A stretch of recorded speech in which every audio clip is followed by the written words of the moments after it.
Ang hangin sa Malacanang ay tila bumibigat, kasabay ng bawat tik ng lumang orasan sa dingding. 9:00 ng gabi, pero walang sinuman sa cabinet meeting room ang nakakaramdam ng pagod. Ang bawat salita ni President Rafael Sison ay tumatago sa katahimikan, tila tunog ng martilyo na bumubuo sa kinabukasan ng bansa. Hindi na natin kayang ipagsawalang bahala ang impormasyong ito, mariin niyang sabi, ang kanyang boses ay may bahid ng pagkabahala na bihirang marinig. Ang mga matatalim niyang mata ay lumibot sa mga nakaupo. Ang banta sa pambansang seguridad ay totoo at lumalala. May mapa ng arkipelago na nakalatag sa malaking mesa, puno ng mga pulang marka na nagpapakita ng mga hotspots ng gulo. Hindi ito ang karaniwang gabi para sa isang pangulo. Ito ay gabi ng pagdedesisyon, ng pagpaplano laban sa isang kaaway na tila invisible, ngunit nararamdaman ang bigat. Sir, ginagawa na namin ang lahat, sagot ng kanyang National Security Advisor, si General Alcantara, na ang mukha ay kunot-noo sa pag-aalala. Pero ang kalaban ay tuso. Para silang anino na gumagapang sa dilim. Humugot ng malalim na hininga si Rafa. Ang kanyang utak ay gumagana ng mabilis, sinusuri ang bawat anggulo, bawat posibleng galaw ng kalaban. Ang pagiging pangulo ay isang mabigat na pasanin, lalo na kung ang bansa ay nakasandal sa manipis na yelo ng katiwasayan. Kailangan niya ng isang taong maaasahan, isang taong magiging kanyang kanang kamay sa seguridad. Isang taong hindi siya iiwanan. Biglang nag-vibrate ang cellphone ni Rafa sa bulsa ng kanyang barong. Isa itong pribadong linya na iilan lang ang nakakaalam. Walang pangalan. Isang numero lang. Kumunot ang noo niya, kinabahan. Bihira siyang makatanggap ng text message sa linyang ito, at kung meron man, lagi itong nagdadala ng hindi magandang balita. Binuksan niya ang mensahe. Ang laman nito ay napakapayak, ngunit sapat para magpatindig ng balahibo sa kanyang batok. Ang pinakamalaking banta ay nasa loob ng iyong sariling pader. Mag-ingat sa taong pinagkakatiwalaan mo, Pangulo. Hindi lahat ng nakikita ay totoo. Ang anino ay mas malapit kaysa sa inaakala mo. Walang pangalan, walang palatandaan kung sino ang nagpadala. Pero ang mensahe ay malinaw, tila isang malamig na tinig na bumubulong sa kanyang tainga. Ang banta ay hindi lamang panlabas, kundi panloob din isang traidor. Nagkaroon ng kakaibang kislap sa kanyang mga mata. Sino? Sino sa kanyang pinakamalapit na bilog ang kayang magtaksil? Ang pagdududa ay kumalat sa kanyang isip, tila laso na humahawak sa bawat kasamahan niya sa silid. General, Anya, ang kanyang boses ay mas mababa ngayon. Gusto ko ng bagong head ng security detail. Ngayon na. Kailangan ko ng isang tao na ganap kong mapagkakatiwalaan. Ang general ay tumango, sanay na sa biglaang desisyon ng Pangulo. Masusunod, sir. Mayroon na po kaming shortlist. Mayroon din po akong isang espesyal na rekomendasyon mula sa isang dating unit. Baguhan sa larangan ng politika, pero may matinding karanasan. Napakunot ang noo ni Rafa. Baguhan? Sa ganitong sitwasyon, kailangan niya ng veterano.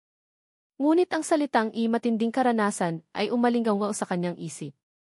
Habang nagpapatuloy ang pulong, ang isip ni Rafa ay lumipad sa nakaraan. 7 taon na ang nakalipas, nang mawala sa buhay niya ang taong pinakamamahal niya. Mariela. Ang pangalang iyon ay laging nag-iiwan ng kirot sa kanyang dibdib. Isang aksidente. Isang malagim na aksidente sa misyon na sinasabing kumuha sa buhay niya. Simula noon, nagtayo siya ng matibay na pader sa paligid ng kanyang puso. Hindi na siya nagtiwala sa sinuman. Hindi na siya nagpabaya. Ang kirot ay tila lalong lumalalim ng gabing iyon. Paulit-ulit sa kanyang panaginip ang imahe ng isang babae na may matatalim na mata, ngunit may ngiting nakapagpapagaan ng kanyang mundo. At sa kanyang tabi, 3 maliliit na anino na tumatakbo, nagtatawanan. Ilang beses na niyang pinilit kalimutan ang panaginip na iyon, ngunit patuloy itong bumabalik, tila isang babala o isang pangako. Sir, ito po ang mga profile ng mga potensyal na kandidato, sabi ni General Alcantara, inilapag ang isang folder sa harap ni Rafa. Kinuha ni Rafa ang folder at binuksan ito. Ang unang ilang pahina ay nagpakita ng mga pamilyar na mukha, mga batikang sundalo at opisyal ng seguridad. Ngunit sa huling pahina, may isang pangalan ang nakakuha ng kanyang atensyon. Isabela Valenzuela. At sa tabi ng pangalan, isang blurred na larawan. Hindi niya makita ang malinaw na detalye ng mukha, ngunit may kakaiba siyang pakiramdam. Ang buhok, ang tindig, ang paraan ng pagtingin, may kung anong pamilyar. Parang isang piyesa ng puzzle na matagal nang nawawala. Ang kanyang puso ay biglang lumaktaw ng pintig. Isang malamig na kaba ang gumapang sa kanyang buong katawan. Hindi ito posib. Patay na si Mariela. Ngunit ang kakaibang pakiramdam na ito ay hindi niya mapigilan. Ang pinakamalaking banta ay nasa loob ng iyong sariling pader. Mag-ingat sa taong pinagkakatiwalaan mo, Pangulo. Hindi lahat ng nakikita ay totoo. Ang mensahe ay umalinggaw sa kanyang isip. Sino ang nagpadala? Bakit ngayon? At bakit ang pangalang ito ang unang bumungad sa kanya? Tinitigan niya ang pangalang Isabela Valenzuela. Ang kanyang mga labi ay bahagyang kumibot. Ang kanyang puso ay kumalabog ng mabilis, hindi niya alam kung dahil sa takot, kaba, o isang kislap ng pag-asa. 10:00 na ng umaga, ngunit tila mas mabigat ang oras sa presidential study. Dito na pagdesisyunan ni President Rafael Sison na salubungin ang taong inaasahan niyang magiging bagong pinuno ng kanyang seguridad. Ang pangalang Isabela Valenzuela ay patuloy na umalinggaw sa kanyang isip, kasabay ng pamilyar na larawan sa profile. Pinilit niyang iwan ang pagdududa sa labas ng pinto, naniniwalang imposibleng maging totoo ang naiisip niya. Patay na si Mariela. Pumasok si General Alcantara, kasama ang isang babae. Matangkad. Matikas ang tindig. Ang buhok ay mahaba at itim, nakatali sa isang eleganteng ponytail. Ang kanyang mukha ay propesyonal, may bahid ng seryosong ekspresyon. Ngunit nang magtama ang kanilang mga mata, pakiramdam ni Rafa ay tumigil ang kanyang mundo. Vice President, pinapakilala ko po si Isabela Valenzuela, ang aming rekomendasyon para sa posisyon ng Head of Presidential Security, sabi ni General Alcantara, na tila walang kamalay-malay sa biglaang tensyon na bumalot sa silid. Ngayon, malinaw na ang larawan. Hindi na blurred. Ang parehong mga mata. Ang parehong hugis ng labi. Ang parehong pagngiti na minsan ay nagpapabilis ng tibok ng kanyang puso. Ito si Mariela. Ngunit paano? Bakit? Valenzuela, Anya, ang kanyang boses ay malamig, halos walang emosyon, ngunit sa loob niya, isang bagyo ang nagaganap. Maupo ka. Umupo si Isabela. Ang kanyang mga mata ay nanatiling kalmado, tila isang salamin na hindi nagpapakita ng anumang emosyon. Ito ang Isabela na kanyang nakilala, ang matapang, malakas na Mariela na minsan niyang minahal. Ang tanong lang, bakit? Valenzuela, ang inyong record ay kahanga-hanga, simulang sabi ni Rafa, sinusubukang panatilihin ang kanyang profesionalismo. Ngunit mayroon akong isang katanungan na hindi ko maiwasang itanong. Napatingin si Isabela sa kanya. Walang kaba sa kanyang mukha, walang takot. Tila handa siya sa anumang katanungan. Sino ka talaga? Diretsong tanong ni Rafa. Ang kanyang boses ay bahagyang tumaas, hindi na niya napigilan ang emosyon. Sino ka talaga, Mariela Santos? Sa sandaling iyon, bahagyang gumalaw ang ekspresyon ni Isabela. Isang kislap ng pagkagulat, isang anino ng lungkot, ang lumitaw sa kanyang mga mata bago ito muling bumalik sa pagiging blanko. Vice President, Isabela Valenzuela ang pangalan ko, kalmado niyang sagot, ngunit may bahid ng pagbabanta sa kanyang tinig. At nandito ako para sa posisyon ng Head of Presidential Security. Huwag mo akong gaguhin, halos pasigaw na sabi ni Rafa, tumayo mula sa kanyang upuan. Mariela, alam kong ikaw yan. Paano? Bakit? Bakit ka nagpanggap na patay? Tumayo rin si Isabela. Ang hangin sa pagitan nila ay tila nagiging pader.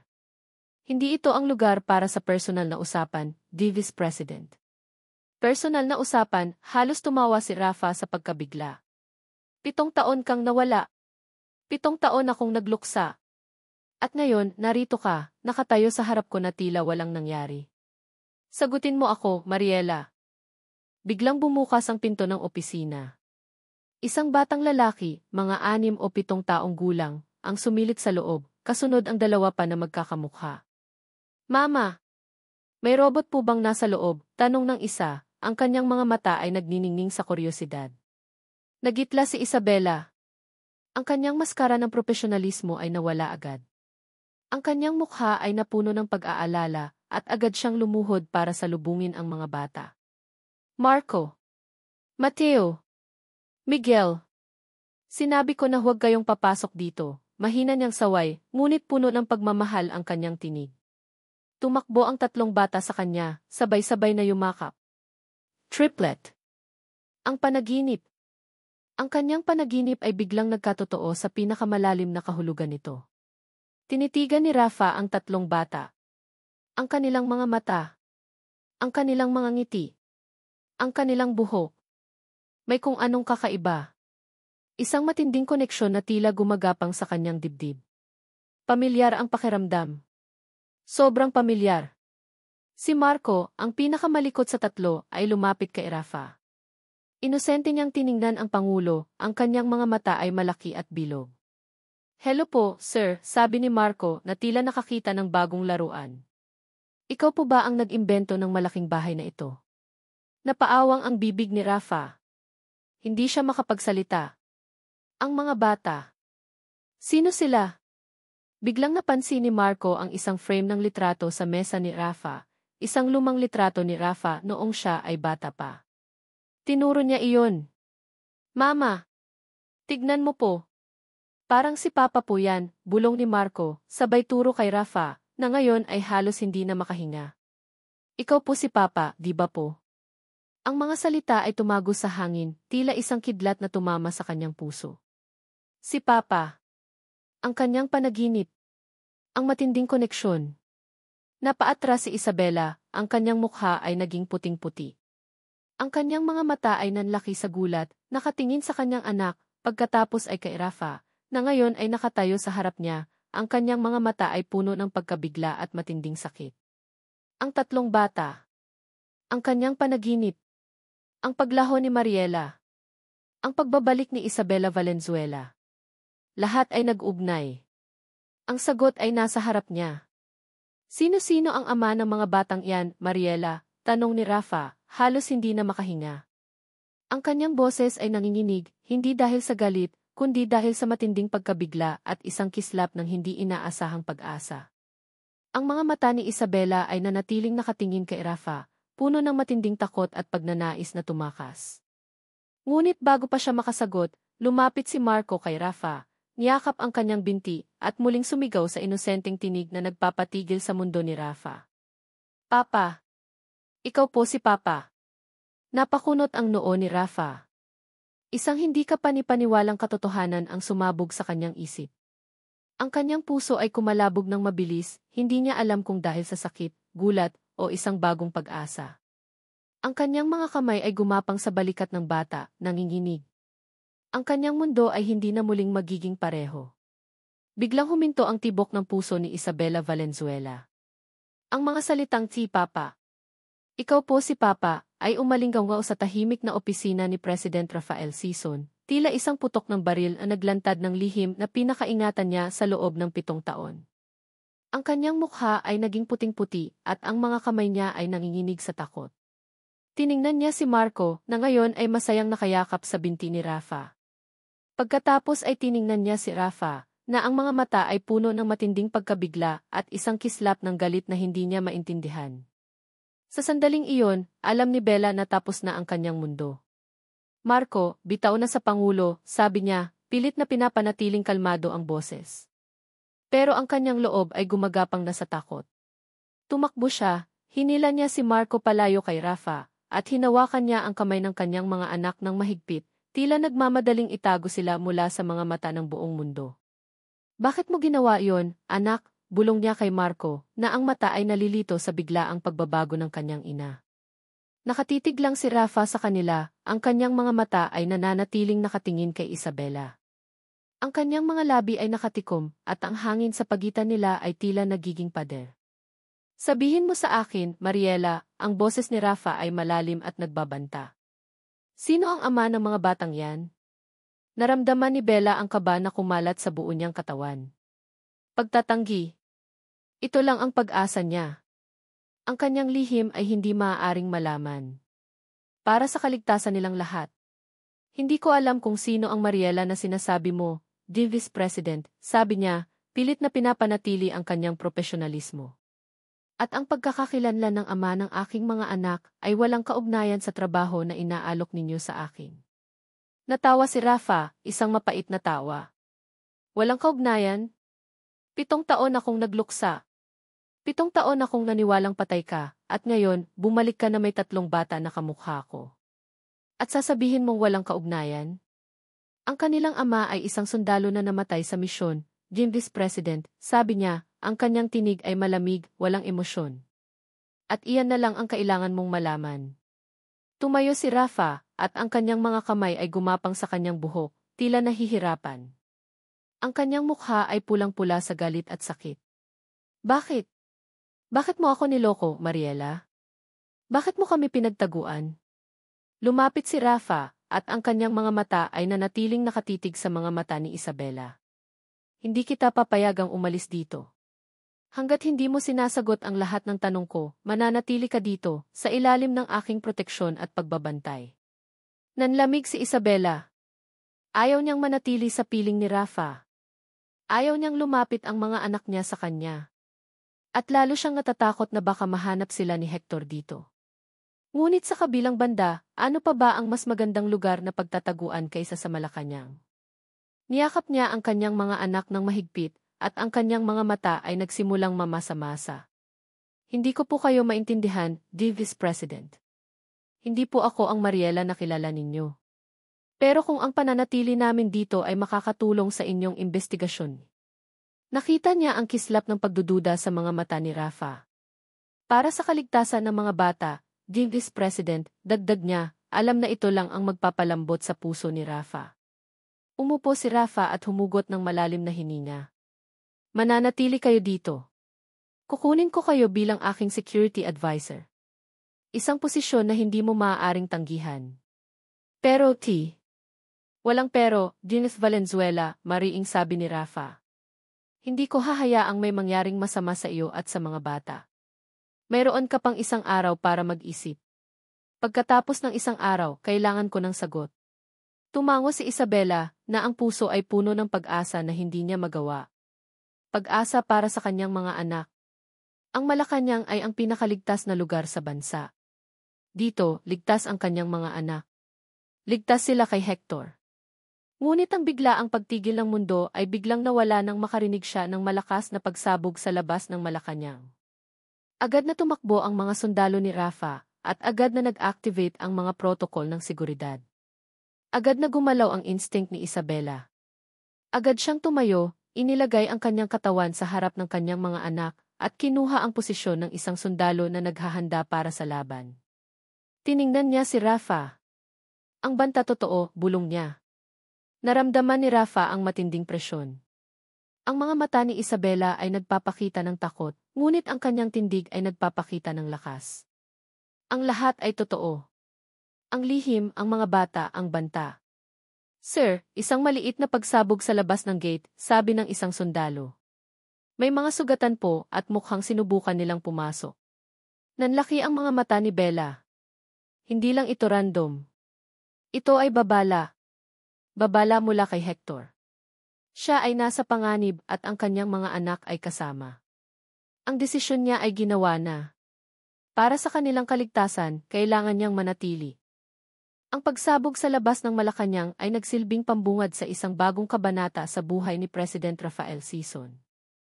Ang usok na gumapang sa hangin, ang mga sirena ng pulis, at ang mga nagmamadaling hakbang ng kanyang mga tauhan, ay nagbigay diin sa katotohanang nasa gitna siya ng isang laban, hindi lamang para sa bansa, kundi para sa kanyang sarili. At sa gitna ng lahat ng kaguluhang iyon, si Mariela, o Isabela, kung ano man ang tawag niya ngayon, ay naroon, matikas na nakatayo, pinoprotektahan ang kanyang mga anak. Ang isip ni Rafa ay nagulong-gulo. Triplet. Ang kanyang panaginip. Ang mga mata ng mga bata na tila salamin ng kanyang sariling kaluluwa. Ang pag-aalinlangan ay lumaban sa galit. Hindi niya maintindihan ang lahat, pero ang instinct niya bilang isang lalaki, bilang isang ama, ay umalingaw sa kanyang dibdib. Kailangan niyang malaman ang katotohanan. General Alcantara, siguraduhin mong ligtas ang mga bata at si Eve Valenzuela, mariin niyang utos, ang kanyang boses ay bumalik sa pagiging propesyonal na tono ng isang pangulo. Ilipat sila sa isang secure na wing sa loob ng palasyo. Walang sinuman ang makakalapit ng walang personal kong pahintulot. Sumunod ang general ng walang tanong, sanay na sa biglaang at matinding desisyon ni Rafa. Habang pinapanood ni Rafa ang pag-alis ni na Isabela at ng mga bata, naramdaman niya ang isang kakaibang ginhawa. Narito sila. Nasa ilalim ng kanyang paningin. Hindi na sila mawawala muli. Ngunit kasabay niyon ay ang matinding pagkalito at kirot. Paano? Bakit? Kinabukasan, formal na ipinahayag ni Rafa ang pagtatalaga kay Isabela bilang bagong head of presidential security. Ang desisyon ay ikinagulat ng marami sa kanyang gabinete, lalo na kay Hector de la Cruz, ang kanyang kasalukuyang National Security Advisor. Vice President, may sapat na kasanayan si E. Valenzuela, ngunit baguhan siya sa formal na istruktura ng seguridad ng pamahalaan, sabi ni Hector. Ang kanyang mga mata ay nanatiling kalmado, ngunit may hindi nakikitang tensyon sa paligid niya. Hindi po ba masyadong mabilis ang desisyong ito, lalo na sa panahon ng krisis? Tiningnan ni Rafa si Hector. Ang ngiti ni Hector ay tila hindi na kasing init gaya dati. May bahid ng pagdududa sa kanyang tono. Ang biglaang pagdating ni Isabela ay tila nagpabago sa aura ni Hector. Ang desisyon ko ay pinal, Hector, matigas na sabi ni Rafa. Nangangailangan tayo ng mga sariwang pananaw at bagong lakas. Ang karanasan ni N. Valenzuela sa field ay hindi matutumbasan ng sinuman. Pinagmasdan ni Rafa si Hector nang umalis ito. Ang mga salita sa text message, ang pinakamalaking banta ay nasa loob ng iyong sariling pader, ay umalingaw sa kanyang isip. Maaari kayang si Hector? Hindi. Ito si Hector, ang kanyang pinagkakatiwalaang kanang kamay sa seguridad sa loob ng maraming taon. Ang kaibigan niya. Ngunit ang pagdududa ay naroon na. At si Rafa, bilang isang pangulo, ay natuto ng hindi magtiwala ng ganap sa sinuman. Lumipas ang mga araw. Si Isabela at ang tatlong bata ay nanirahan sa loob ng Malacanang. Araw-araw, sinasadya ni Rafa na dumaan sa wing kung saan sila nananatili. Pinapanood niya ang mga bata na naglalaro sa hardin, malaya at masaya. Si Marco, Mateo at Miguel. Ang mga pangalang iyon ay tila musika sa kanyang tenga, kahit na hindi pa niya lubos na naunawaan ang kanilang koneksyon. Isang hapon, habang naglalakad siya sa pasilyo, narinig niya ang tawanan ng mga bata. Sumilip siya sa silid-aralan na inilaan para sa kanila. Nakita niya si Isabela, nakaluhod sa sahig, tinuturuan ang mga bata na magbasa. Ang kanyang mukha ay malambot, puno ng pagmamahal. Ito ang Mariela na nakilala niya. Ang Mariela na pinaniniwalaan niyang patay na. Nang tumawa si Mateo, napansin ni Rafa ang isang maliit na peklat sa kilay ng bata. Parehong-pareho sa peklat na nakuha niya noong bata siya, nang mahulog siya sa hagdan habang naglalaro. At si Miguel, ang kanyang paboritong-paborito, ang kanyang ngiti. Hindi ito maaaring maging nagkataon. Ang kanyang puso ay biglang kumalabog ng malakas. Kinausap niya si General Alcantara, humihingi ng tulong para kumuha ng AV sample mula sa mga bata, nang hindi ipinaparamdam sa sinuman ang kanyang intensyon. Naging sikreto ang proseso, at ang paghihintay sa resulta ay tila mas matagal pa sa paghihintay sa resulta ng eleksyon.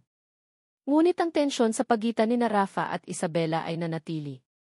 Madalas silang nagkakausap, ngunit palaging propesyonal ang kanilang tono, may pader sa pagitan nila.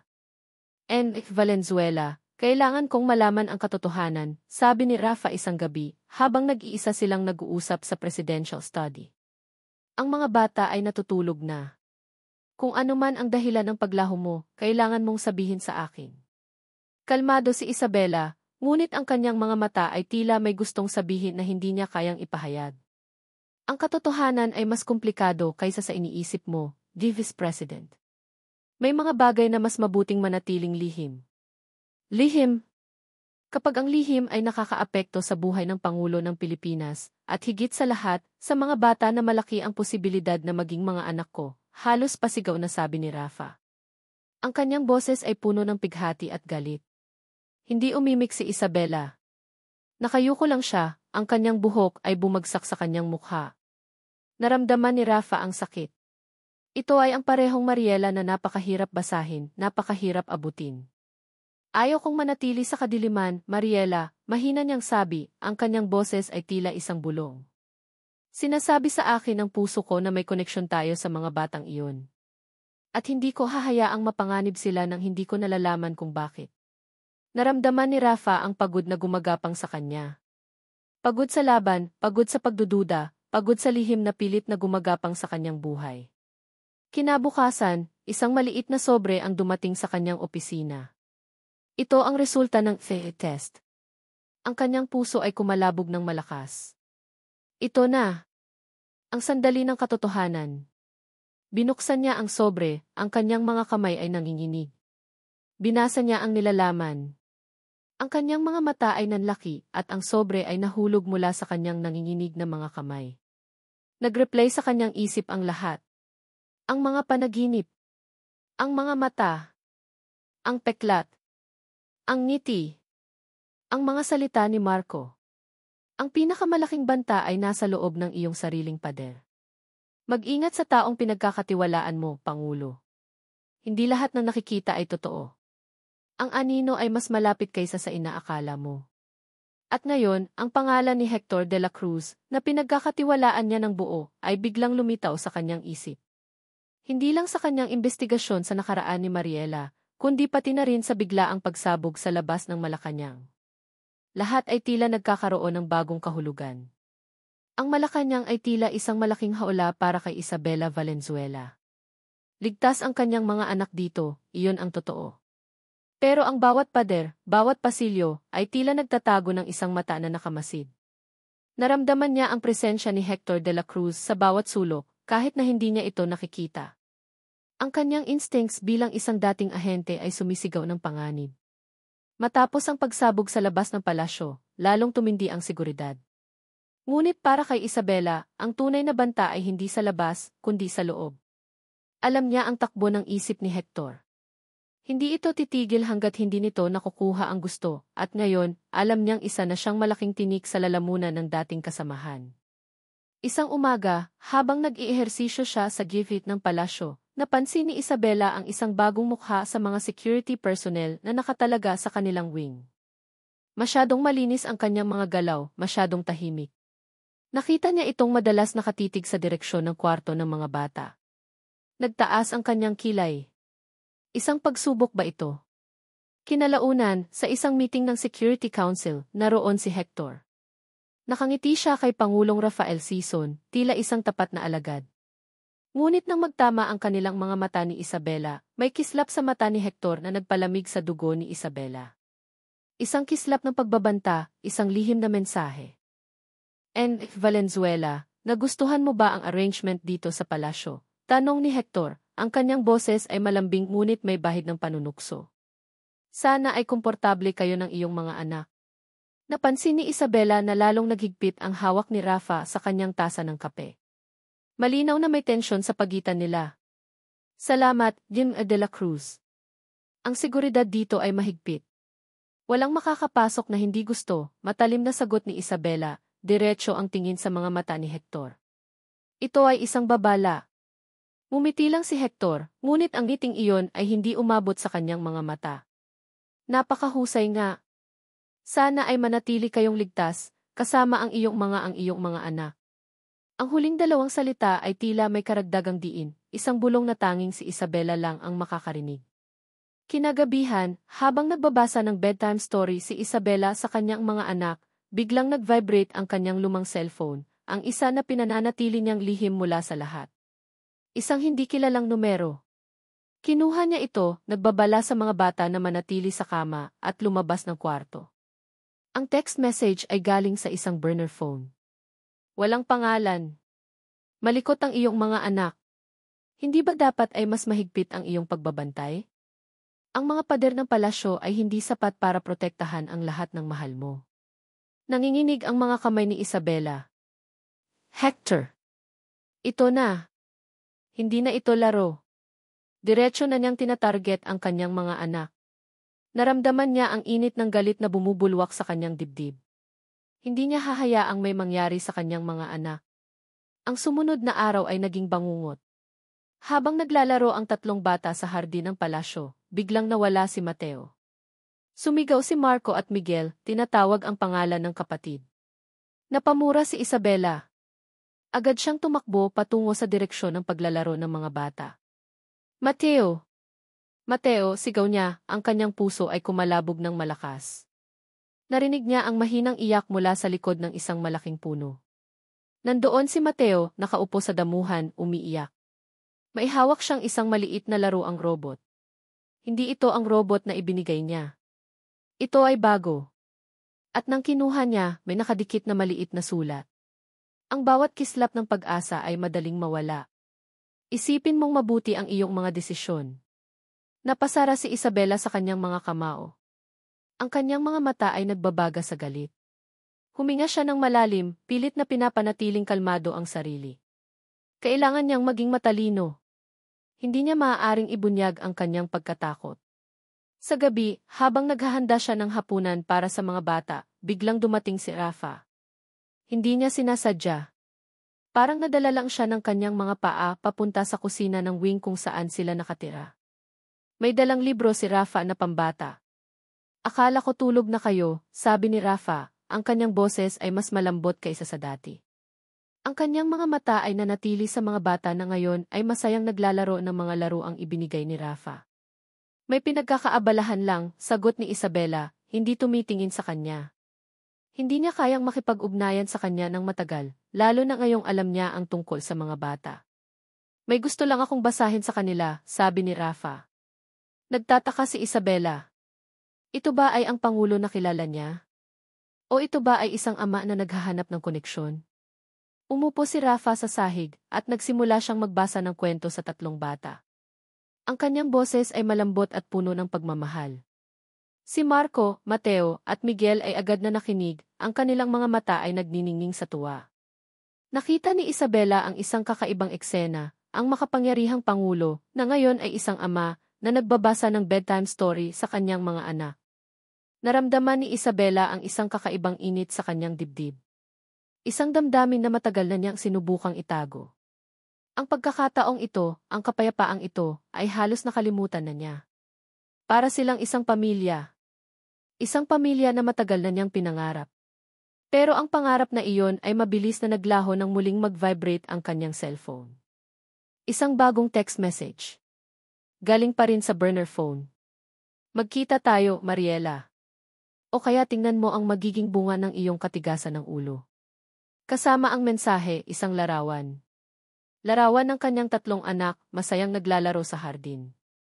Ang larawan ay kinunan mula sa isang mataas na vantage point, at malinaw na makikita ang mga detalye ng kanilang mga mukha. At sa background ng larawan, isang anino ng isang tao na nakatayo sa tuktok ng isang gusali, tila nakangiti. Napahawak si Isabela sa kanyang dibdib. Ang kanyang mundo ay muling bumalik sa kadiliman. Hindi na niya ito kayang itago. Kailangan na niyang kumilos. Ang mga bata. Sila ang kahinaan niya. At Hector, alam niya iyon. Ang Malacanang ay tahimik sa gabi, ngunit sa loob ng presidential study, isang bagyo ang nagaganap sa isip ni President Rafael Sison. Natapos ang kwento, ang mga bata ay masayang natutulog, ngunit ang katahimikan ay nabasag ng imahe ni Isabela, na ang mga kamay ay nanginginig matapos matanggap ang isang text message. Sino ang nagpadala? At bakit? Ang mga tanong na ito ay umalinggaw sa kanyang utak, kasama ang lumang text message na natanggap niya. Kinabukasan, maaga pa lang ay ipinatawag na ni Rafa si Hector sa kanyang opisina. Hector, mayroon akong mga tanong tungkol sa ating seguridad, kalmado niyang sabi, ngunit ang kanyang mga mata ay nanatiling matalim, sinusuri ang bawat galaw ng kanyang kaibigan. May nakuha akong bagong impormasyon tungkol sa isang matandang kaso. Ang kaso ni Mariela Santos. Naging kalmado si Hector. Masyadong kalmado.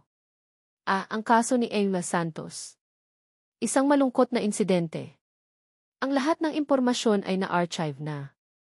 Pero may mga bagong detalye na lumabas, pilit ni Rafa, sinusubukan siyang isahan. May mga bagong pangalan na lumabas sa investigasyon. Ngumiti si Hector, isang ngiting hindi umabot sa kanyang mga mata. Sir, ang mga kasong lumipas ay kadalasang nababalutan ng alikabok at mga peking impormasyon.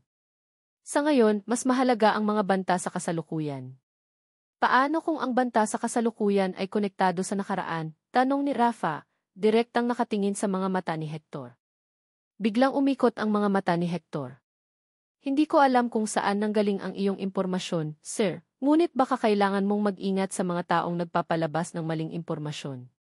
Maaaring ginagamit ka lang nila. Naramdaman ni Rafa ang matinding tensyon. Si Hector ay nagtatago ng isang bagay. Ang kanyang mga mata ay walang emosyon, ngunit ang kanyang mga kamay ay nanginginig.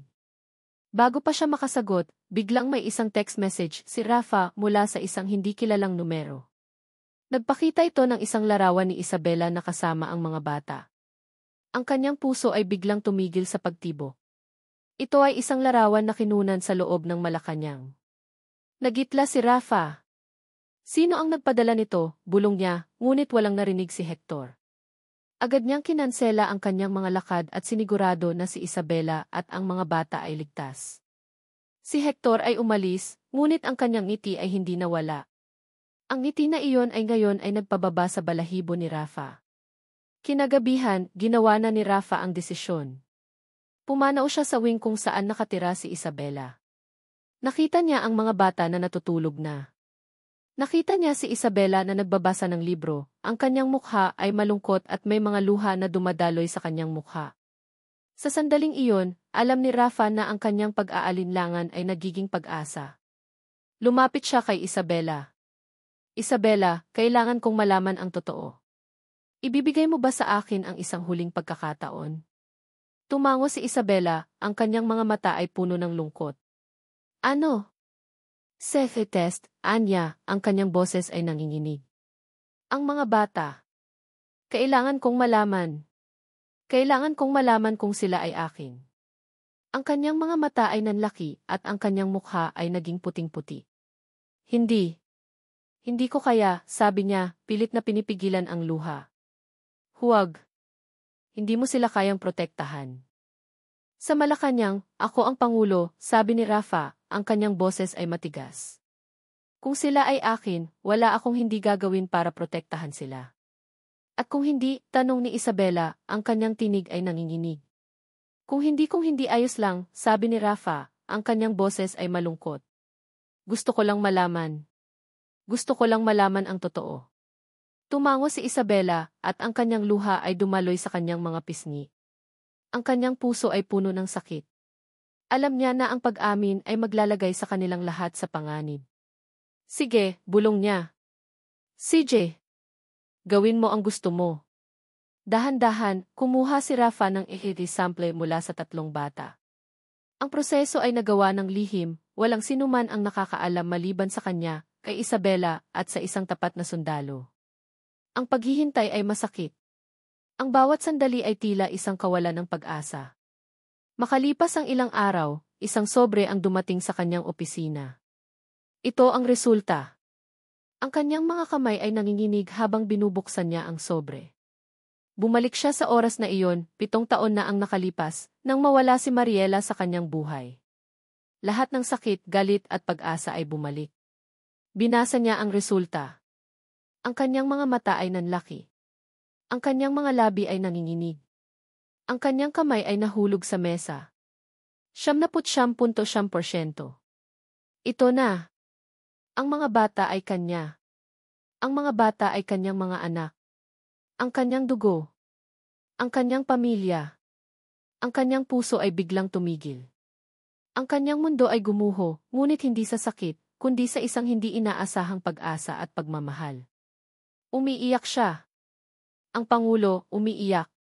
Hindi dahil sa sakit, kundi dahil sa matinding kaligayahan. Siya ay isang ama. Ang kanyang panaginip, ang kanyang lihim na pag-asa, ay nagkatotoo. Ngunit kasabay ng kaligayahang iyon ay ang galit. Galit kay Hector. Galit sa taong naglaro sa kanyang buhay, naglaro sa buhay ng kanyang mga anak. Agad niyang ipinatawag si Isabela. Isabela, ang mga bata, sabi niya, hindi makatingin sa kanya. Ang mga bata ay akin. Sila ay aking mga anak. Napatingin si Isabela sa kanya. Alam ko. Alam ko. Ang kanyang puso ay puno ng galit. Bakit? Bakit mo itinago sa akin? Bakit mo ako pinahirapan? Kailangan, sabi ni Isabela, ang kanyang tinig ay nanginginig. Kailangan kong gawin ito para protektahan ka. Para protektahan kayo. Bakit? Dahil si Hector siya ang dahilan kung bakit ako nawala. Siya ang pumatay sa aking mga kasamahan. Siya ang sumubok na patayin ako. At alam niyang ako ang ina ng iyong mga anak. Hindi ko maaring ipanganak ang mga anak mo dahil alam kong itatarget niya sila. Nanginginig ang mga labi ni Rafa. Galit. Galit kay Hector. At sa sandaling iyon, habang nag-uusap sila, naramdaman nila ang lupa na nanginginig. Isang malaking pagsabog sa labas ng Malacanang. Agad na tumayo si Rafa at tumakbo sa bintana. Ang mga tao ay nag-aalala, tumatakbo sa lahat ng direksyon. Ang mga gwardiya ay nakatakdang umaksyon. Ang banta ay hindi na isang lihim. Ito ay isang digmaan. At sa sandaling iyon, naramdaman ni Rafa na ang kanyang pagiging pangulo ay wala na. Ang tanging mahalaga ay ang kanyang pamilya. Ang kanyang mga anak. Ang kanyang Mariela. Ang pagsabog ay umalinggaw sa buong Malacanang. Narinig ni Isabela Valenzuela ang mga sigaw ng mga tao at ang tunog ng mga sirena. Ngunit sa sandaling iyon, ang tanging nasa isip niya ay ang kanyang mga anak. Ang kanyang dugo ay nanlamig sa takot, ngunit ang kanyang pagsasanay bilang isang ahente ay agad na pumasok. Agad siyang tumakbo sa kwarto kung saan natutulog ang kanyang mga anak. Kinuha niya si Marco, Mateo, at Miguel at dinala sila sa pinakaligtas na lugar sa loob ng kwarto, sa ilalim ng kama. Ang kanyang mga kamay ay nanginginig, hindi dahil sa lamig, kundi dahil sa matinding takot. Pagkatapos ng ilang sandali, dumating si President Rafael Sison. Ang kanyang mukha ay puno ng galit at sakit. Isabela, ang mga bata sila ay akin, sabi niya, ang kanyang tinig ay nanginginig sa emosyon. Sila ay aking mga anak. Bakit? Bakit mo itinago sa akin? Naramdaman ni Isabela na ang pader na ginawa niya sa loob ng 7 taon ay biglang gumuho. Wala na siyang maitatago. Ang kanyang puso ay puno ng lungkot at pag-asa. Lumapit siya kay Rafa. Kailangan kong sabihin ang totoo, bulong niya. Dahil ang mga bata ay nasa panganib. Sinimulan niyang ikwento ang lahat. Kung paano siya naging ahente, kung paano siya nagtrabaho kasama si Hector de la Cruz, ang kanyang dating kasamahan. Kung paano nagkaroon sila ng misyon na hindi natapos, kung saan siya ay nasugatan. Kung paano siya at si Rafa ay nagkakilala. At kung paano siya umalis. Nagkaroon kami ng misyon sa isang maliit na bayan na mayroong mga rebeldeng grupo na nagpapatakbo. Hindi namin alam na si Hector ay nagtatrabaho na para sa kanila, sabi ni Isabela, ang kanyang tinig ay nanginginig. Naging traitor siya. Inilagay niya ako sa isang sitwasyon kung saan ako ay nahulog sa isang patibong. Nakinig si Rafa, ang kanyang mukha ay puno ng gulat at sakit. Pinagbintangan niya akong traitor, pinagbintangan niya akong pumatay sa aking mga kasamahan. At nang mawala ako, itinago ko ang sarili ko. Nalaman ko na buntis ako sa loob ng ilang linggo. At sa sandaling iyon, alam ko na hindi ko kayang ipanganak ang mga anak mo, dahil alam kong itatarget niya sila, sabi niya, ang kanyang luha ay dumaloy sa kanyang mga pisngi. Niyakap siya ni Rafa. Hindi siya nagsalita. Niyakap lang siya ng mahigpit, at naramdaman ni Isabela ang init ng kanyang katawan na nagbigay sa kanya ng isang kakaibang seguridad. Hindi ko alam kung paano ka mapapatawad, Isabela. Pero ang mga bata sila ang lahat para sa akin ngayon, bulong ni Rafa, ang kanyang boses ay puno ng pighati. Sila ang ating pag-asa. Sa sandaling iyon, alam ni Isabela na mayroon pa silang pag-asa. Nag-aalala siya, ngunit mayroon din siyang lakas ng loob. Hindi na tayo magtatago, Rafa. Hindi na tayo magpapatalo kay Hector, sabi niya, ang kanyang boses ay puno ng determinasyon. Tayo ay magkasama sa laban na ito. Huminga si Rafa ng malalim at tumango. Ano ang plano mo? Sinabi ni Isabela sa kanya ang lahat ng kanyang nalalaman. Kung paano gumagana ang isip ni Hector. Kung paano niya gagamitin ang kanyang posisyon sa gobyerno upang manipulahin ang lahat. At kung paano siya gagamitin upang makuha ang mga bata. Kailangan nating ilipat ang mga bata sa isang mas ligtas na lugar, sabi ni Isabela, ang kanyang mga mata ay nananatiling matalim. Hindi sila ligtas dito, Rafa. Kung alam ni Hector na nasa loob sila ng Malacanang, susubukan niya ang lahat ng kanyang makakaya para makapasok. Tumango si Rafa. Walang problema. Ipag-aayos ko ang lahat. Nakinig si Isabela sa mga salita ni Rafa, at naramdaman niya ang isang bagong uri ng pag-asa. Nagtitiwala siya sa kanya. Sa sandaling iyon, alam niya na ang kanilang pamilya ay magiging matatag. Kinabukasan, sa gitna ng pag-aalala, dumating si Hector sa opisina ni Rafa, kasama ang kanyang mga tauhan. Sir, ang seguridad ay nasa ilalim ng aming kontrol, sabi ni Hector, ang kanyang ngiti ay tila nanalo. Walang anumang dapat ikabahala. Tiningnan ni Rafa si Isabela. At sa sandaling iyon, alam niya kung ano ang kailangan niyang gawin. Hector, mayroon akong isang mahalagang anunsyo na kailangan kong gawin, sabi ni Rafa. Ang kanyang boses ay matigas. Ang banta sa pambansang seguridad ay totoo. At upang malutas ito, kailangan natin ng isang bagong diskarte. Isang bagong pinuno ng seguridad. Tumango si Hector na tila na-impress. Sino po, sir? Ngumiti si Rafa. Hindi ko na kailangan pang maghanap. Ang bagong pinuno ng seguridad ay si Isabela Valenzuela. Napakunot ang noo ni Hector. Si Inmet Valenzuela. Sir, hindi po ba masyadong maaga? Hindi. Ang kanyang karanasan ay hindi matutumbasan, sabi ni Rafa. Siya ang magiging bagong anino. Ang taong magbabantay sa akin at magbabantay sa ating bansa. Naging blanko ang mukha ni Hector. Ang kanyang ngiti ay nawala. Anino. Ito ang pangalang ibinigay niya sa sarili niya.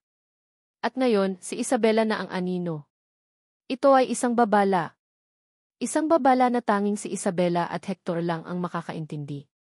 Ang pagdedeklara ni President Rafael Sison kay Isabela bilang kanyang bagong ki-anino ay isang matapang na hakbang, isang deklarasyon ng digmaan kay Hector de la Cruz. Sa mga mata ng publiko, ito ay isang estratehikong pagbabago. Ngunit para kina Rafa at Isabela, ito ay isang hudyat na handa na silang lumaban ng magkasama.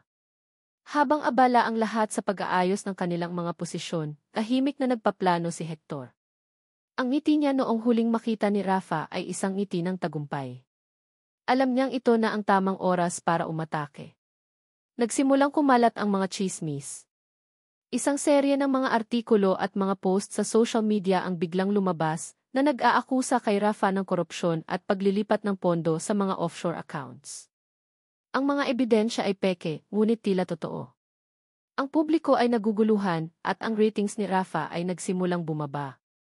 Sa kabila nito, nanatiling matatag si Rafa. Hindi ko hahayaang sirain ni Hector ang pangalan ko, sabi niya kay Isabela, habang pinapanood nila ang mga balita sa telebisyon. Alam kong siya ang nasa likod nito. Huwag mong sagutin ang mga akusasyon niya, Rafa, sabi ni Isabela, ang kanyang mga mata ay nanatiling matalim. Huwag kang pumasok sa laro niya. Ipagpatuloy lang natin ang ating plano. Sila ay matatalo sa kanilang sariling laro. Ngunit hindi nagtagal, naramdaman ni Rafa na ang laro ay nagiging maseryoso. Isang hapon, habang naglalaro ang tatlong bata sa hardin ng Malacanang, biglang may isang malaking van na dumating sa gate. Ang mga security guards ay tumakbo at biglang narinig ang tunog ng mga baril. Narinig ni Rafa ang sigaw ng mga bata at agad siyang tumakbo sa bintana. Nakita niya ang isang van na sinusubukang pumasok sa gate. Ang kanyang puso ay biglang tumigil sa pagtibok. Ang kanyang mga anak ay nasa panganib. Isabela, sigaw niya. Kunin mo ang mga bata. Narinig niya ang kanyang tinig. Nakita niya ang paggalaw ni Isabela. Agad siyang tumakbo sa hardin at habang tumatakbo siya, ang kanyang isip ay nag-iisip ng isang plano. Kinakailangang kunin niya ang mga bata at dalhin sila sa isang ligtas na lugar. Sa loob ng ilang sandali, dumating siya sa hardin. Nakita niya ang isang sundalo na nakatayo, nakatitig sa kanya. Naramdaman niya ang isang matinding tensyon. Ang sundalo ay hindi kumikilos. Hindi siya tumutugon. Tila siya ay paralisado. Napansin ni Rafa na ang sundalo ay may hawak na isang maliit na device. Isang device na nagpapalabas ng electromagnetic pulse. Isang device na magpapahinto sa lahat ng mga electronics sa loob ng ilang segundo. Isabela! Huwag kang lalapit, sigaw niya. Mayroon siyang sesi. Pero huli na. Ang sundalo ay tumakbo at sinubukang kunin ang mga bata. Agad na sumigaw si Marco, Mateo at Miguel. Ngunit hindi na sila makagalaw. Paralisado rin ang mga bata. Naging puting-puti ang mukha ni Rafa. Sa sandaling iyon, alam niya na ang kanyang pagiging pangulo ay walang silbi. Ang kanyang mga anak ay nasa panganib. Hindi niya sila kayang protektahan. Pero biglang narinig niya ang tunog ng isang baril. Hindi baril ng sundalo. Baril ni Isabela. Agad niyang kinuha ang kanyang baril, ngunit huli na. Si Isabela ay lumabas mula sa anino. Ang kanyang mga mata ay nananatiling matalim. Sa isang iglap, binaril niya ang sundalo. Ang sundalo ay nahulog at ang device ay nahulog sa lupa. Agad na tumakbo si Isabela sa mga bata.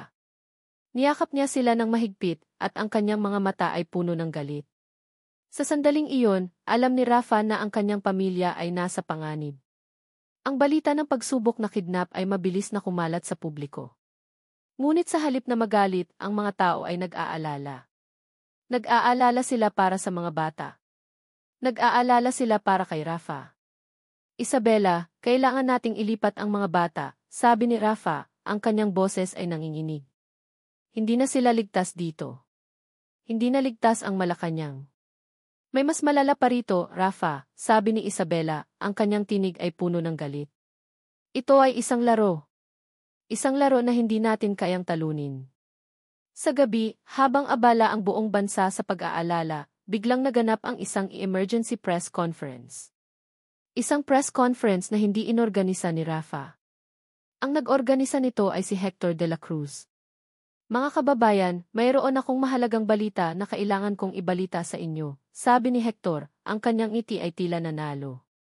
Ang ating Pangulo ay nagtatago ng isang lihim. Isang lihim na hindi natin kayang malaman.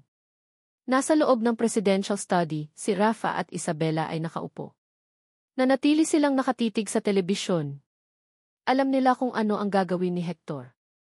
Ang Pangulo, hindi lang naglilipat ng pondo sa mga offshore accounts, sabi ni Hector. Siya ay nagtatago ng isang tao na pinaghihinalaang traidor sa bansa. Si Mariela Santos, ang ina ng kanyang 3 anak. Narinig ni Rafa ang mga salita ni Hector. Ang kanyang mundo ay biglang gumuho. Ang key all is lost moment. Ang pag-asa ay biglang nawala. Ang kanyang pamilya ay ngayon ay nasa peligro at wala siyang magagawa. Naramdaman ni Rafa na ang kanyang pagiging pangulo ay wala na. Ang kanyang pamilya ay nasa panganib. Ang kanyang buhay ay gumuho. Ang kanyang puso ay puno ng sakit at kawalan ng pag-asa.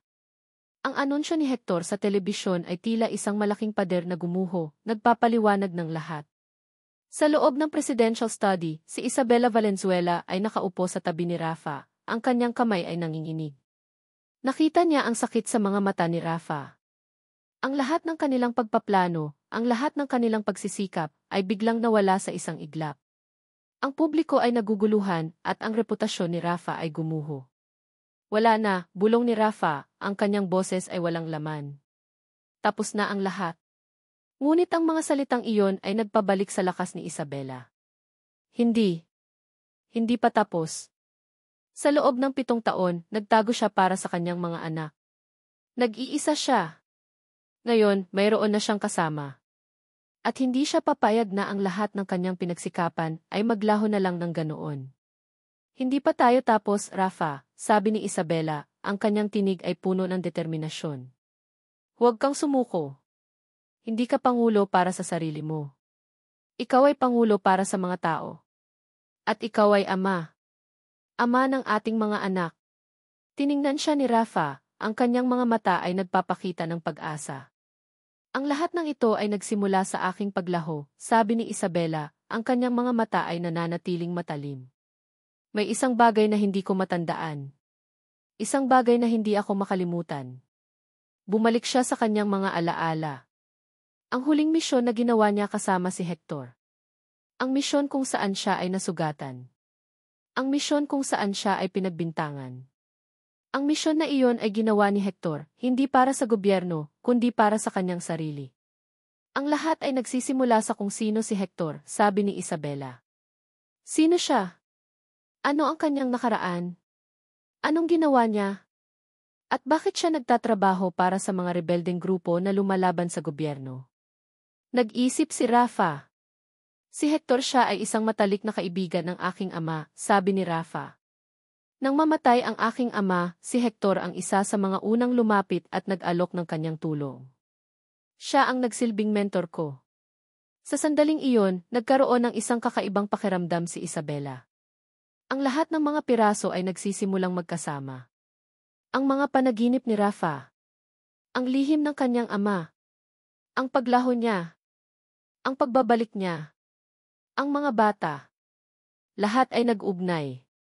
Rafa, kailangan nating hanapin ang lumang record ng aking misyon, sabi ni Isabela, ang kanyang mga mata ay nanatiling matalim. Ang misyon kung saan siya ay nagtatrabaho. Sa tingin ko, may kinalaman ito sa pagkamatay ng iyong ama. Paano? Hindi ko alam, sabi ni Isabela. Pero ang alam ko, si Hector ay hindi isang matalik na kaibigan ng iyong ama. Siya ay isang traidor. Isang taong gumamit sa iyong ama para sa kanyang sariling interes. Agad na gumalaw si Rafa. Kinuha niya ang lahat ng lumang folder at archive na may kinalaman sa pagkamatay ng kanyang ama. Naghanap sila ng ilang oras. Ang kanilang mga mata ay nanatiling matalim. Hanggang sa nahanap ni Isabela ang isang lumang dokumento. Isang dokumento na may kinalaman sa isang operasyon na ginawa ng dating Pangulo at sa likod ng operasyong iyon ay may pangalan ni Hector. Ang dokumento ay nagpapakita na si Hector ay nagkaroon ng isang misyon na hindi niya dapat gawin. At ang misyong iyon ay naglalayong patayin ang mga rebeldeng grupo na nagtatrabaho sa lugar. Ngunit ang mga rebeldeng grupo na ito ay hindi mga rebelde. Sila ay mga ahente ng gobyerno. Ang aking ama pinagbintangan niya ang aking ama na traidor, bulong ni Rafa, ang kanyang boses ay puno ng sakit. At pinatay niya ang aking ama para lang makuha ang kanyang posisyon. Hindi niya nakuha ang kanyang posisyon dahil nanalo ka, sabi ni Isabela. Kaya siya ay naghintay.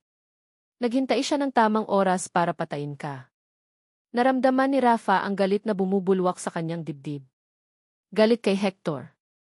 Galit sa taong itinuring niyang kaibigan. Galit sa taong pumatay sa kanyang ama. Kailangan nating ipakita ito sa publiko, sabi ni Rafa. Kailangan nating vaccine ang maskara ni Hector. Hindi na siya makakatakas. Rafa, mag-ingat, sabi ni Isabela, ang kanyang boses ay puno ng pag-aalala. Si Hector ay tuso. Hindi niya hahayaang malaman ng publiko ang totoo. Hindi ako mag-aalala, sabi ni Rafa. Hindi ako natatakot. Ang tanging mahalaga ngayon ay ang ating pamilya. At ang hustisya para sa aking ama. Kinabukasan, sa gitna ng kaguluhan, si Rafa ay nag-organisa ng isang key-emergency nationwide meeting. Ang lahat ng mga mamamahayag ay naroon, at ang lahat ng mga tao ay nanatiling nakatitig sa telebisyon. Sa entablado, si Rafa ay nakatayo sa tabi ni Isabela. Ang kanyang mukha ay puno ng determinasyon. Ang kanyang mga mata ay nananatiling matalim. Mga kababayan, sabi ni Rafa. Mayroon akong isang mahalagang balita na kailangan kong ibalita sa inyo. Sa loob ng isang pribadong kwarto, si Hector ay nakaupo sa harap ng isang monitor. Ang kanyang mukha ay puno ng ngiti. Sinusunod niya ang aking plano, bulong niya. Ang Pangulo ay magiging isang malaking katatawanan. Ngunit sa entablado, biglang may isang video na nagplay. Ang video ay nagpapakita ng isang tao na nag-uusap sa isang tao, at ang kanilang mga mukha ay malinaw. Ito ay si Hector. Naging puting-puti ang mukha ni Hector. Ang video ay nagpapakita ng isang tao na nagsasalita sa isang tao, at ang kanilang mga mukha ay malinaw. Ito ay si Hector na nagpaplano ng pagkamatay ng ama ni Rafa. Sa entablado, si Rafa ay nakatayo, ang kanyang mukha ay puno ng galit. Ito ang katotohanan, sabi ni Rafa. Ito ang katotohanan na itinago sa atin ni Hector de la Cruz sa loob ng maraming taon. Sa sandaling iyon, ang lahat ng mga tao ay naguguluhan. Ngunit sa likod ng entablado, may isang tao na nakatayo. Ito ay si Hector. Ang kanyang mga mata ay nanatiling matalim at ang kanyang ngiti ay tila nanalo. Hindi pa tapos, Rafa, bulong niya. Hindi pa tapos. Ang bulwagan ng Malacanang ay tila pinipigilan ang hininga nito. Nakafocus sa entablado ang lahat ng mga mata at kamera, inaasahan ang magiging reaksyon ni President Rafael Sison sa paratang ni Hector de la Cruz. Nakatayo si Rafa, matikas ang tindig ngunit may bakas na matinding tensyon sa kanyang mukha. Sa kanyang tabi ay si Isabela Valenzuela, na ang presensya ay tila isang baluarte ng lakas. Ang mundo ay nakatutok sa kanila, handa para sa sagot ng Pangulo. Mga kababayan, simula ni Rafa, ang kanyang tinig ay malinaw at puno ng otoridad. Sa loob ng maraming taon, inilaan ko ang aking buhay sa paglilingkod sa bansang ito. Pinaniwalaan ko na ang katotohanan ang pinakamalakas na sandata. Ngunit sa araw na ito, naunawaan ko na ang kasinungalingan ay may kapangyarihang maging mapanira. Nagsimulang umalingaw ang mga bulungan. Tumingin si Rafa sa mga kamera, sa bawat Pilipino na nanonood at sa mga mata ni Isabela. Sa mga mata ni Isabela, nakita niya ang matinding pag-asa at pagmamahal. Ito ang nagbigay sa kanya ng lakas. Ang mga akusasyon ni Hector de la Cruz ay isang malaking kasinungalingan. Isa itong bahagi ng isang mas malaking planong sirain ang aking pamahalaan, ang aking pamilya, at ang ating bansa. At ngayon, ipapakita ko sa inyo ang tunay na Hector de la Cruz.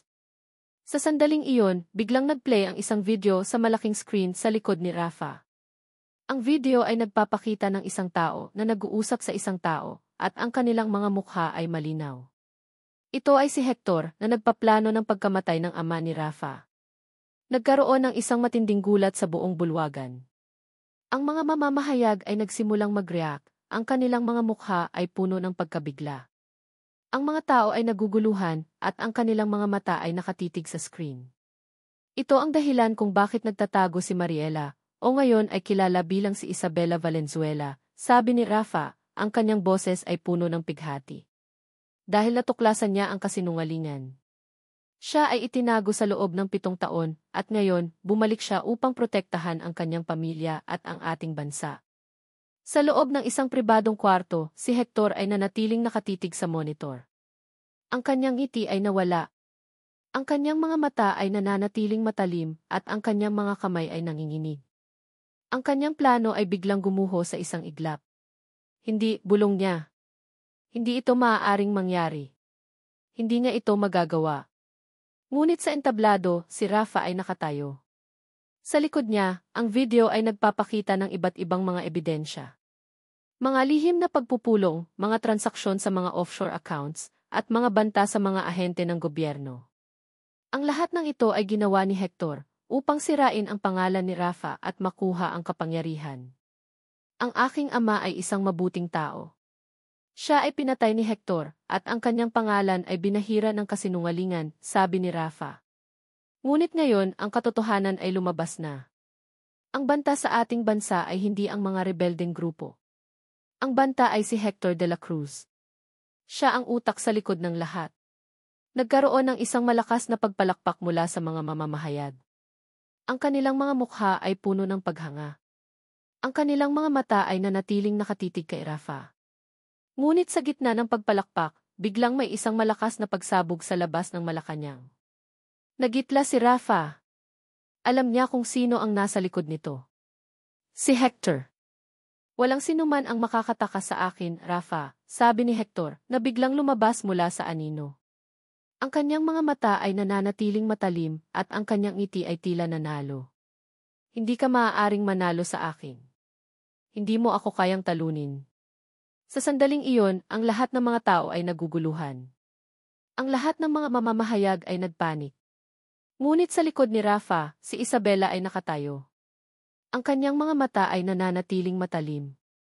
Nag-usap sila ni Rafa sa pamamagitan ng kanilang mga mata, at alam nila kung ano ang kailangan nilang gawin. Wala na, Hector, sabi ni Rafa, ang kanyang tinig ay matigas. Ang iyong laro ay tapos na. Ang iyong panalo ay hindi magaganap. Sa sandaling iyon, ang lahat ng mga gwardiya ay dumating at si Hector ay hinuli. Naging puting-puti ang mukha ni Hector. Ang kanyang ngiti ay nawala. Hindi, bulong niya. Hindi. Ang laban ay hindi pa tapos. Sa labas ng Malacanang, ang mga tao ay nagdiriwang, ngunit sa loob, may isang bagong misyon na nagsisimula. Ang misyon upang sirain ang lahat ng ebidensya ni Hector, at upang protektahan ang pamilya ni Rafa. Ang misyon ay magiging mas mahirap, ngunit mayroon silang isang bagay na hindi maipagpapalit, ang kanilang pagmamahal at pag-asa. Ang pagkahuli kay Hector de la Cruz ay nagdulot ng malaking hininga ng kaginhawaan sa Malacanang, ngunit para kay President Rafael Sison at Isabela Valenzuela, hindi pa tapos ang laban.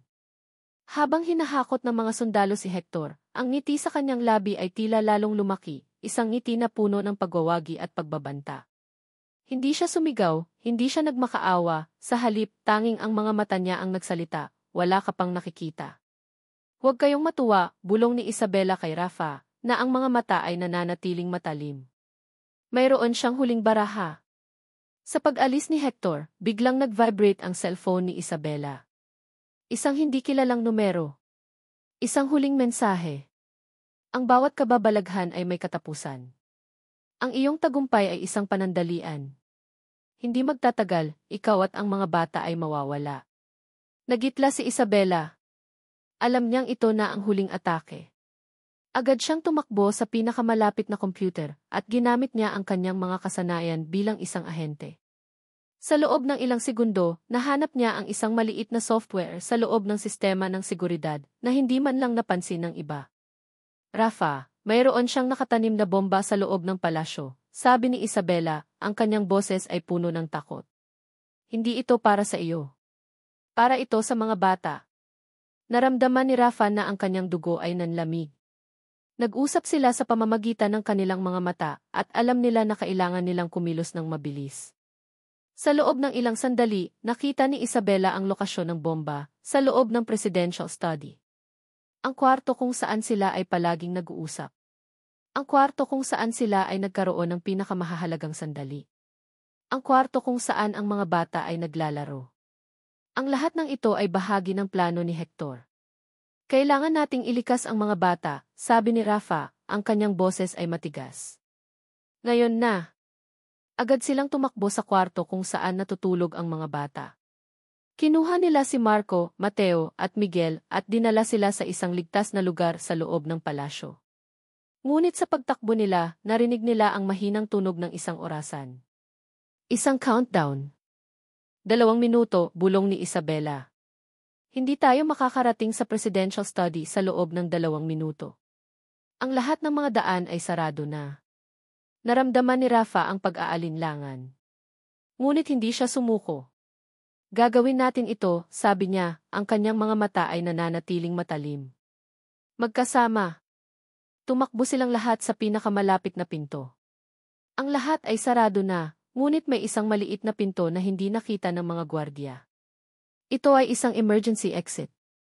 Rafa, ang pinto, sigaw ni Isabela. Agad na binuksan ni Rafa ang pinto. Sila ay tumakbo. Sa huling sandali, narinig nila ang malakas na tunog ng isang bomba. Ang lahat ay gumagalaw. Ang lahat ay umiiyak. Ngunit sila ay ligtas. Niyakap ni Rafa ang kanyang mga anak. Niyakap niya si Isabela. At sa sandaling iyon, alam niya na ang kanyang pamilya ay ligtas. Ang lahat ng kanilang pinaghirapan ay hindi nawala. Ang kanilang pagmamahal ay nanatiling matatag. Pagkatapos ng ilang araw, ang lahat ay bumalik sa normal. Ang publiko ay may alam na.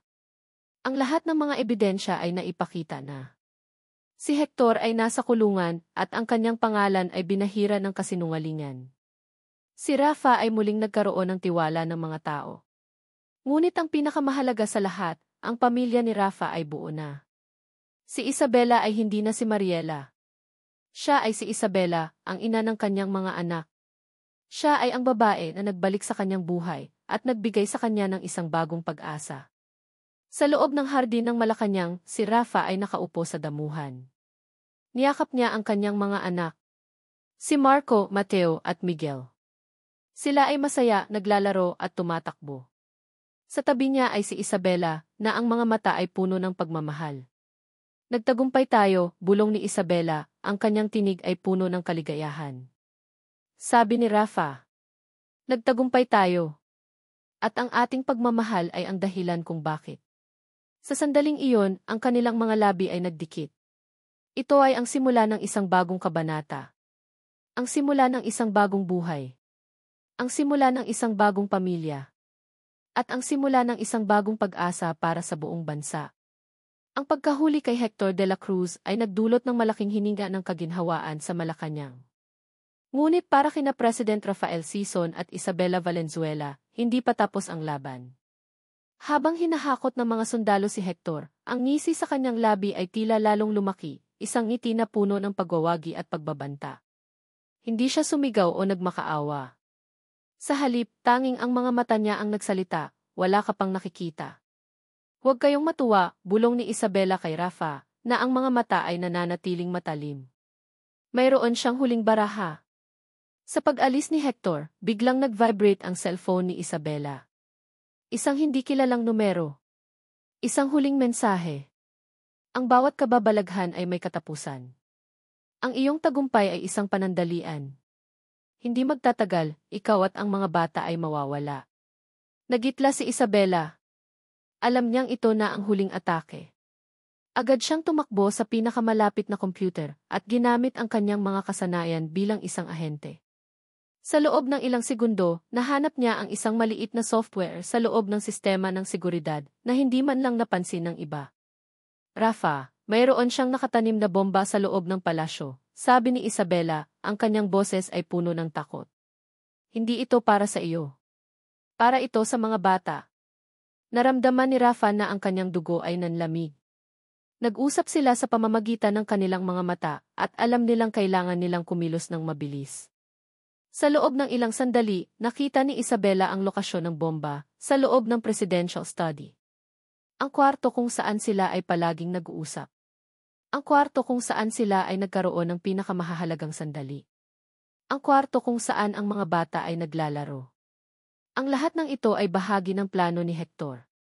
Kailangan nating ilikas ang mga bata, sabi ni Rafa, ang kanyang boses ay matigas. Ngayon na.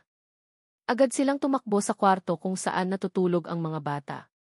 Kinuha nila si Marco, Mateo, at Miguel at dinala sila sa isang ligtas na lugar sa loob ng palasyo. Ngunit sa pagtakbo nila, narinig nila ang mahinang tunog ng isang orasan. Isang countdown. 2 minuto, bulong ni Isabela. Hindi tayo makakarating sa presidential study sa loob ng 2 minuto. Ang lahat ng mga daan ay sarado na.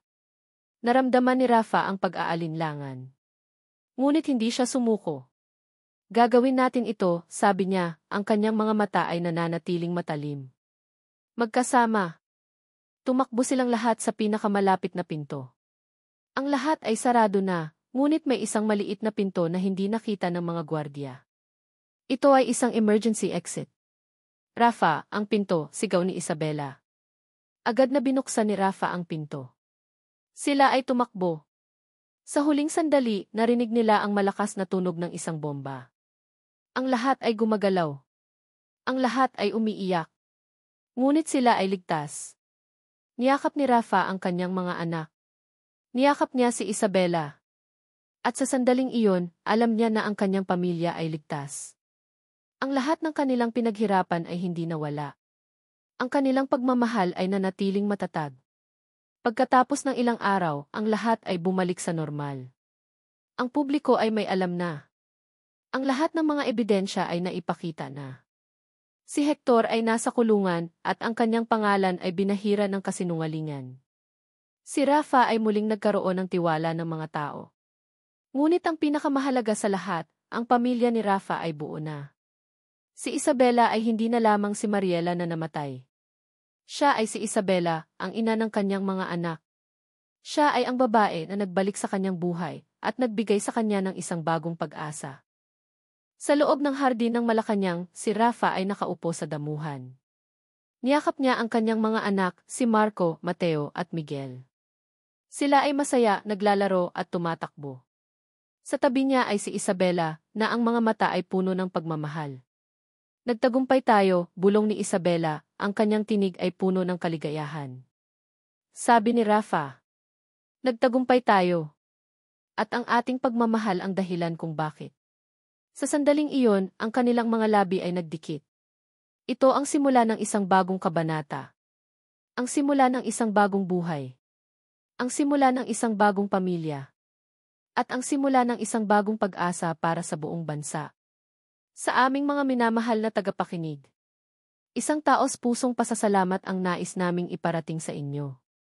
Salamat sa paglalaan ng inyong oras at puso upang samahan kami sa bawat kabanata ng Ki ang babala sa dilim. Mula sa unang bulong ng panganib hanggang sa huling kislap ng pag-asa, kayo ang aming naging kasama sa bawat takot, bawat pagsubok, at bawat tagumpay. Ang pagsusulat ng kwentong ito ay isang emosyonal na paglalakbay para sa amin.